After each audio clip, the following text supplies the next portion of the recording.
বিএনপির তো অবস্থা এখন খারাপ। লুটতরাজ, লুটপাট, তারপরে যায় মাঠে ময়দানে তাদের সাধারণ মানুষ থেকে তার মন থেকে উঠে গেছে। কোন ধরনের সরকার প্রত্যাশা করেন? আমরা ভালো সরকার প্রত্যাশা করি, যে সরকার জানমালের নিরাপত্তা দিতে পারে। বিএনপির তো অবস্থা এখন খারাপ। লুটতরাজ, লুটপাট, তারপরে যায় মাঠে ময়দানে তাদের সাধারণ মানুষ থেকে তার মন থেকে উঠে গেছে। প্রচারণা এখন জামাত বিএনপি দুইটাই আছে, দোনো দলে প্রচারণায় নামছে আর কি। আবার এদিকে নাগরিক পার্টি আছে, জাতীয় নাগরিক পার্টি, ছাত্র সমন্বয়ক যারা, ওদের একটা এখন গ্রহণযোগ্যতা আসতেছে আর কি।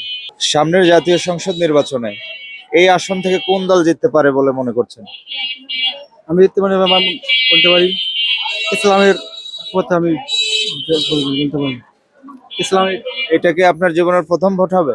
আমাদের সর্বপ্রথম ভোট। আমি বলছি আমি ইসলামের দেব। এই আপনারা তো এই এলাকারই লোক, এখানে কোন দলের প্রচারণা বেশি দেখছেন? বিশেষ করে বিএমপিও আছে, আমার তো আছে, কিন্তু বিএমপি খারাপ পথে আছে। ইসলামের জন্য আমি বলতে পারি।